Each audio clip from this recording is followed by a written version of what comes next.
Ito yung bigay ni Ferg, iPad M4 na nasira. Okay. 35k guys. Para ma-repair.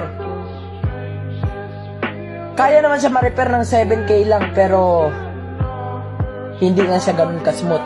Baka delay na yung pindutan. Ganun. Hindi na ganun kaganda yung graphics. So yun.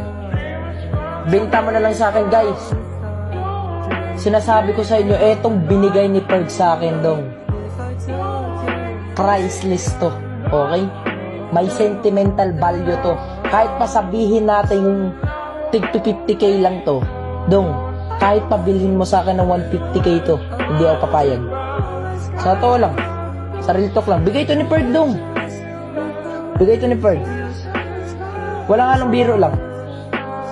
Kahit pa sabihin natin sagad mo 200k, hindi.